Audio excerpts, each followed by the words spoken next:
আমার ভাইরা, আমার বন্ধুরা, যুবক ক্রন্দন করতে করতে উমর রাদিয়াল্লাহু তাআলা আনহুকে বলে, হযরত উমর, তুমি কি জানো আমি এমন অপরাধ করেছি আল্লাহ ক্ষমা করবে না? যদি আমার গুনার বিভ্রান্ত শুনতে চাও উমর, আমার গুনার বিভ্রান্ত আমি তোমাকে শোনাবো না, আমাকে তুমি বিশ্বনবীর দরবারে নিয়ে চলো। সরদারে দো আলম বিশ্বনবীর দরবারে নেওয়া হলো। উমর রাদিয়াল্লাহু তাআলা আনহু বলেন, আল্লাহর নবী, আমি কি আসতে পারি? হ্যাঁ, আসতে পারেন।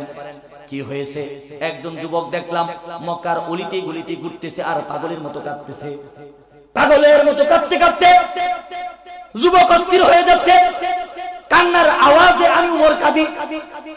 আল্লাহর নবী মুস্কি হেসে বলেন, উমর, তুমি কি জানো যেই যুবক আল্লাহর কাছে গুনাহ করার পরে আল্লাহর কাছে ক্রন্দন করে, আমি নবী বলে দিলাম, কুল্লু বানি আদম খাত্তাউন ওয়া খায়রুল খাত্তাইন আত-তাওয়াবুন, আদম সন্তান ভুল করবে, আর ভুলকারীদের মধ্যে সবচেয়ে প্রকৃত বান্দা তো সেই যে ভুল করার পর তওবা করে। আওয়াজ দিয়ে বলুন সুবহানাল্লাহ। আমার ভাই, আমার বন্ধুরা, আল্লাহর নবী বলে, যুবককে নিয়ে আসো। যুবক সর্বপ্রথম আল্লাহর নবী সৌন্দর্যের চেহারার দিকে তাকিয়ে ক্রন্দন করতে করতে অজ্ঞান হয়ে গেল। যুবকের মাথার মধ্যে পানি ঢালার পরে যুবককে হুঁশ ফিরানো হলো। যুবককে বলা হলো, যুবক, তুমি কি অপরাধ করেছো যে অপরাধ করার কারণে তুমি এত বেশি ক্রন্দন করো? যুবক বলেন, আল্লাহর নবী, আমি এমন অপরাধ করেছি যদি আপনি শুনেন আমাকে ঘৃণা করবেন। আল্লাহর নবী বলেন, ওমা আরসালনাকা ইল্লা রাহমাতাল লিল আলামিন, আমাকে গোটা পৃথিবীর জন্য রাহমাতুল লিল আলামিন হিসেবে প্রেরণ করা হয়েছে। আমি তোমার গুনার বিভ্রান্ত শুনে কাঁদবো না, গুনার বিভ্রান্ত শুনে ভয় পাবো না। আমি আল্লাহর কাছে রহমতের দোয়া করব যেন বিশ্ব মালিক তোমার গুনাহকে maaf করে দেই। আওয়াজ দিয়ে বলুন সুবহানাল্লাহ। যুবকের হৃদয়ের কোণে একটু যেন সাহস হয়। যুবক এবার বলা শুরু করলো, আল্লাহর নবী, আমি মূলত কাফন চুরা। মানুষ যখন এলাকার মধ্যে কেউ ইন্তেকাল করে, গুরুস্থানে গিয়ে গিয়ে ওই মৃত ব্যক্তির কাফন চুরি করি। বিশ্বনবী এবার তার মুখের মধ্যে আরেকটু হাসির রেখা, আল্লাহ মাফ করে দিবে, এই গুনাহটা বেশি গুনাহ না, যদি তওবা করো আল্লাহ মাফ করে দিবে, এরকম বিশ্বনবীর মনের কাল্পনিক ধারণা। যুবক ক্রন্দন করতে করতে আবার বেশ হয়ে যায়। আল্লাহ নবী বলে, যুবক, তুমি কি অপরাধ করেছো? হাল কতালতা নাফসা, তুমি কি কাউকে হত্যা করেছো? না, আমি কাউকে হত্যা করি নাই। তুমি কি আল্লাহর সাথে শরীক করেছো? না, আমি আল্লাহর সাথে শরীক করি নাই। তাহলে তুমি কেন কাঁদো? যুবক এবার বলা শুরু করে দিল, আল্লাহর নবী রাহমাতুল লিল আলামিন, আমি কাফনের কাপড় চুরি করি। একজন ব্যক্তি আমায় এসে আমার কানের মধ্যে আওয়াজ দিয়ে বলে, আমার সহপাঠী কাফন চুরাইছে বলে। ওই কাফন চোরা তুই জানোস নাকি? মদিনার বুকে একজন সুরসী সুন্দর সুন্দরী 16 বছরের বয়সী একটা কুমারী যুবতী মেয়ে ইন্তেকাল করেছে। ওই কাফনের কাপড় আমরা চুরি করতে যাব। আমি বলে দিলাম, আমার ঘরের মধ্যে অভাব, আমার টাকার প্রয়োজন বেশি, আমার ঘরের মধ্যে স্ত্রী নাই, সন্তান নাই, আমার ঘরের মধ্যে অনেক পেরেশানি, আমি আজকে কাফনের কাপড় একা চুরি করতে যাব। আল্লাহর নবী, আমি কাফনের কাপড় চুরি করার জন্য ওই গুরুস্থানের ভিতরে প্রবেশ করে ফেলি। আস্তে আস্তে মহিলার কবর থেকে, যুবতী নারীর কবর থেকে আমি আস্তে আস্তে আশ্রয় আশ্রয় মাটি সরাইতে থাকি। যখন মাটি সরিয়ে বাঁশ দেখা পাই, আমি কাঁচা বাঁশের ছাউনিটা বেদ করে ফেলি। আস্তে করে আমি দুই হাত কবরের দুই পাশ দিয়ে গুরুস্থানের ভিতরে, কবরের ভিতরে প্রবেশ করে ফেলি, ঢুকে পড়ি। আল্লাহর নবী গো, আমি যখন কবরের ভিতরে ঢুকে পড়ি, আস্তে করে মহিলার মাথার মধ্যে যেই বাটটা ছিল ওই বাটটা আমি খুলে দেই। পায়ের মধ্যে একটা রশি ছিল, ওটাও আমি খুলে ফেলি। আল্লাহর নবী রাহমাতুল লিল আলামিন, আপনি শুনুন, মাথার বাট আমি খুলে নিলাম, পায়ের বাট আমি খুলে নিলাম, আস্তে আস্তে লম্বা চাদরটা আমি তার শরীর থেকে খুলে নিলাম, অতঃপর ছোট চাদরটাও আমি খুলে নিলাম, অতঃপর মাথার কাপড়টাও আমি খুলে নিলাম। সর্বশেষ ওই যুবতীর বক্ষ যুগল বেষ্টন করে যেই সাদা পোশাকটা ছিল, আমি ওই পোশাকটাও খুলে নিলাম। আল্লাহর নবী, আমি যখন সব পোশাক খুলে নিয়ে কাফনের কাপড়গুলো উপরে রেখে দিলাম, আমি উঠে যাব, হঠাৎ করে নিজ দিকে তাকিয়ে দেখি কত সুন্দর নারী, এমন সুন্দর মহিলা আমি পৃথিবীতে কোনোদিন দেখি নাই বাচ্চার মেয়ে দেখেছি, প্রেসিডেন্টের মেয়ে দেখেছি, সমস্ত কাফেরের মেয়ে আমি দেখেছি। 10 বছরের মেয়ে দেখেছি, 20 বছরের মেয়ে দেখেছি, 40 বছরের মহিলা দেখেছি। এত সুন্দর মহিলা আমি কোথাও দেখি নাই। হঠাৎ করে শয়তান নামক প্রেসিডেন্ট আমার কপালের মধ্যে এসে বসে গেল, আমার মাথার মধ্যে এসে বসে গিয়ে বলে, যুবক তোর বয়স তো মাত্র 26, কাফন চুরি করে রুজি রোজগার করিস, কোনোদিন একটা সুন্দর বিবাহ করতে পারবি না, আজ পর্যন্ত একটা প্রেম করতে পারলি না, আজ পর্যন্ত একটা মেয়েকে ভালোবাসতে পারলি না, আজ পর্যন্ত বিবাহ করতে পারলি না, তোর সংসারের যে অবস্থা বিবাহ করতে পারিস কিনা এটাই তো সন্দেহ। আর যদি বিবাহ করতে পারিস এরকম জমিদার বংশের মেয়েকে বিবাহ করতে পারবি না, যদি জমিদার বংশের মেয়েকে বিবাহ করতে পারিস এরকম সুন্দরী মেয়েকে বিবাহ করতে পারবি না। যুবক আমি শয়তান বলে দিলাম, তুই মেয়ের সাথে জিনা কর, পৃথিবীর কেউ দেখবে না, মহিলাও বাধা দিবে না। আওয়াজ দিয়ে বলুন নাউযুবিল্লাহ। আমার ভাই আমার বন্ধুরা, আল্লাহর নবী এই ঘটনা শোনার পরে মাথাটা ঘুরিয়ে পিছন দিকে দিলেন। আল্লাহর নবী মুখ ফিরিয়ে নিয়েছেন। যুবক কাঁদতে কাঁদতে বলে, আল্লাহর নবী আমি আগেই জানতাম আমার ঘটনা শুনে আপনি মুখ ফিরিয়ে নেবেন। আমার ঘটনা বলা শেষ হয় নাই।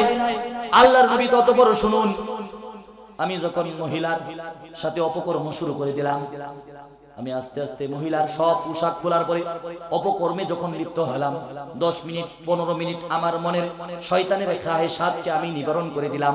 আমার বন্ধুরা আমার ভাইয়েরা মনে রাখবেন, পৃথিবীতে মানুষ গুনাহ করে শয়তানের ধোঁকা পড়ে। গুনাহ করার ফলটা, গুনাহ করার শুরুটা মজা, কিন্তু এর ফলটা বড় তিক্তা। আওয়াজ দিয়ে বলুন কথা ঠিক কিনা।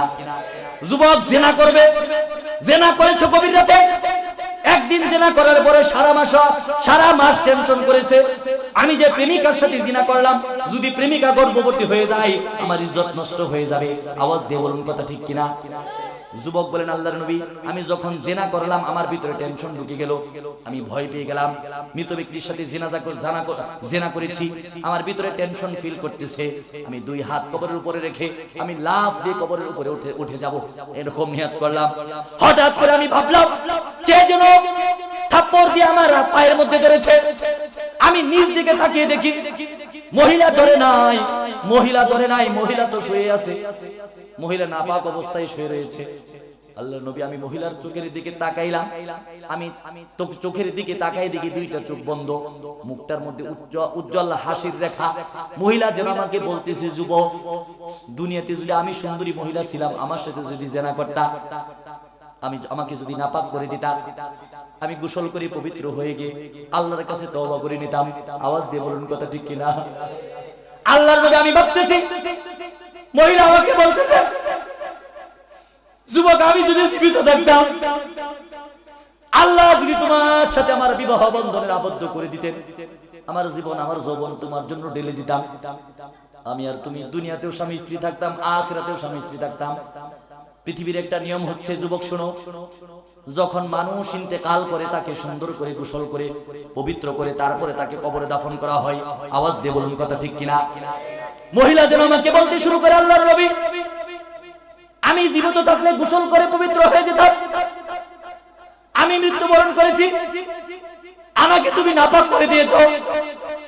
আল্লাহর নবীর আল্লাহ পাকের ফেরেশতা হযরতে ইসরাফিল আলাইহিস সালাতু ওয়াস সালাম যেদিন সিংহার মধ্যে 3টা ফু দিবে, আল্লাহ পাক রব্বুল আলামিন যেদিন বিলকুম বিইদিনিল্লাহ, আল্লাহর নামে দাঁড়িয়ে যাও, আল্লাহর কসম রে যুবক বলে দিলাম সব কবরের লাশগুলো দাঁড়িয়ে যাবে, আমি আল্লাহর কাঠগড়াই বিচার না করে দাঁড়াবো না। আওয়াজ দিয়ে বলুন সুবহানাল্লাহ। যুবক বলে, আল্লাহর নবী আমি চিন্তা করলাম মহিলা তো আসামির কাঠগড়ায় আমাকে দাঁড় করে দিবে, আল্লাহর নবী আপনি বলুন আল্লাহ আমাকে ক্ষমা করবে কিনা। আল্লাহর নবী মুখটা ফিরিয়ে দিলেন। এতক্ষণ তো আবু বকর খুশি ছিল, ঘটনা শোনার পরে আবু বকর চোখের জল ছেড়ে দিয়ে বলে, যুবক কি কুলাঙ্গার, তুই কি কাজ করলি। ওমর তার গর্দান ফিরিয়ে নিয়েছে, উসমান আলী রাদিয়াল্লাহু তাআলা আনহুমা উভয় তাদের মুখ ফিরিয়ে নিয়েছে। আমার ভাইয়ের আমার বন্ধুরা বুঝে থাকলে বলুন, এই যুবকের কি এখন এই পৃথিবীতে কোনো বন্ধু আছে নাকি? পৃথিবীর সবচেয়ে পরম বন্ধু বিশ্বনবী মুহাম্মদুর রাসূলুল্লাহ সাল্লাল্লাহু আলাইহি ওয়াসাল্লাম যুবককে অস্বীকার করে দেয়। যুবক তার কলিজার মধ্যে হাত দিয়া পাগল পার হয়ে পাহাড়ের উপর চলে যায়, পাহাড়ের উপর কাঁদতে কাঁদতে অস্থির হয়ে যায়। যুবক কেঁদে কেঁদে কণ্ঠে বলে, আল্লাহ, পৃথিবীর সব মানুষ আমাকে ঘৃণা করে, এমন অপরাধ করেছি, কোন পৃথিবীর কোন বাবা আমার কাছে মেয়ে দিবে না, পৃথিবীর কোন সন্তান আমাকে বাবা বলে ডাকবে না, তোমার নবীও তো আমাকে অস্বীকার করেছে, আমার কি হবে? একদিন, 2 দিন, 3 দিন, 40 দিন পর্যন্ত হয়ে গেল। 40 দিন পরে আল্লাহর নবীর কাছে আল্লাহ জিবরাইল আলাইহিস সালাতু ওয়াস সালামকে পাঠিয়ে দিলেন। জিবরাইল এসে আল্লাহর নবীকে বলেন, আল্লাহর নবী, আল্লাহ পাক রব্বুল আলামিন আপনার কাছে কিছু জানতে চেয়েছেন। বিশ্বনবী আশ্চর্য হয়ে গেলেন। আল্লাহ পাক রব্বুল আলামিন বলেন, ওয়া মা ইয়ানতিকু আনিল হাওয়া ইন হুয়া ইল্লা ওয়াহাইয়ুহা। সারা জীবন আল্লাহ শুধু আমাকে জানিয়েছেন, আল্লাহর শিখানো বাক্যগুলো আমি জবান দ্বারা উচ্চারণ করেছি। আজকে আল্লাহ পাক আমার কাছে কি জানতে চাই? জিবরাইল বলেন, আল্লাহর নবী, আল্লাহ আপনার কাছে জানতে চেয়েছে এই পৃথিবীর সমস্ত মাখলুকাতের সৃষ্টিকর্তাকে। আওয়াজ দিয়ে বলুন কথা ঠিক কিনা? আল্লাহর নবী বলেন, জিবরাইল এই কথা কেন বললাম? পৃথিবীর সমস্ত মাখলুকাতের সৃষ্টি একমাত্র আহকামুল হাকিমিন মহান রব্বুল আলামিন আল্লাহ পাক রব্বুল আলামিন। জিবরাইল দ্বিতীয় প্রশ্ন করেন, আল্লাহর নবী আপনি বলুন, এই পৃথিবীর সমস্ত মাখলুকাতের রিজিকের ব্যবস্থা, খাবারের ব্যবস্থা কে করে? গর্তের পিপিলিকার খাবারের ব্যবস্থা কে করে? মহাসমুদ্রের নীল তিমির 3 বেলা খাবারের ব্যবস্থা কে করে?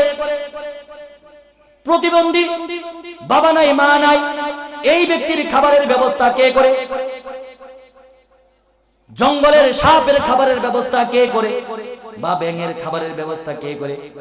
আল্লাহর নবী চোখের জল ছেড়ে দিয়ে বলেন, জিবরাইল এমন প্রশ্ন কোনোদিন শুনি নাই।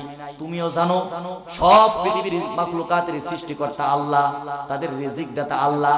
এবার জিবরাইল বিশ্বনবীকে 3 নাম্বার প্রশ্ন ছড়ে দেয়, বিশ্বনবী আপনি বলুন, পৃথিবীর কোন মানুষ, কোন জিন যদি আল্লাহর সাথে নাফরমানি করে, আল্লাহর কাছে গুনাহ করে, মানুষের হক নষ্ট করে, এই গুনাহ maaf করে দেওয়ার মালিক কি আপনি বিশ্বনবী নাকি আল্লাহ পাক রব্বুল আলামিন? আওয়াজ দিয়ে বলুন সুবহানাল্লাহ। বিশ্বনবীর বুঝার আর বাকি রইল না। বিশ্বনবী বলে দিলেন, জিবরাইল আমি বুঝতে পেরেছি, একজন যুবক 40 দিন পূর্বে আমার কাছে এসেছিল, আমি তাকে অস্বীকার করেছিলাম। আমার মনে হয় যুবকের তওবা আল্লাহ পাক রব্বুল আলামিন কবুল করেছে। জিবরাইল বলেন, আল্লাহর নবী আসলে ঘটনাটা তাই। আবু বকর এবার আফসোস করে করে বলে, আল্লাহর নবী আমি তো অপরাধ করেছি, যুবকের কাছ থেকে মুখ ঘুরিয়ে নিয়েছিলাম। ওমর একই কথা, হযরতে উসমান, হযরতে তালহা, হযরতে জুবাইর, হযরতে আলী রাদিয়াল্লাহু তাআলা আনহু মুখে একই ধ্বনি উচ্চারণ, আমরা অপরাধ করেছি। সমস্ত সাহাবীরা মিলে যুবককে খুঁজতে গেল। যুবক আল্লাহর কাছে তওবা করে 2টা পা পাহাড়ের উপরে দিয়ে, 2টা পা মাথাটা নিচ দিকে দিয়ে যুবক কাঁদতে কাঁদতে আল্লাহর কাছে বলে, আল্লাহ 40 দিন যাবত তোমার কাছে তওবা করি, আল্লাহর নবী আমাকে অস্বীকার করেছে, আবু বকর আমাকে অস্বীকার করেছে, ওমর আমাকে অস্বীকার করেছে, তালহা আমাকে অস্বীকার করেছে, জুবাইর আমাকে অস্বীকার করেছে, আলী রাদিয়াল্লাহু তাআলা আনহু আজমাইন আমাকে অস্বীকার করেছে। আল্লাহ তুমি maaf না করলে আমি আর এই পৃথিবীতে বেঁচে থাকতে চাই না। আল্লাহ রাব্বুল আলামিনের কাছে আল্লাহ পাক রব্বুল আলামিন বিশ্ব নবীর কাছে আয়াত নাযিলের মাধ্যমে যা দিলেন, ফাস্তাগফিরু রাব্বাকুম ইন্নাহু কানা গফফারা। আওয়াজ দিয়ে বলুন সুবহানাল্লাহ।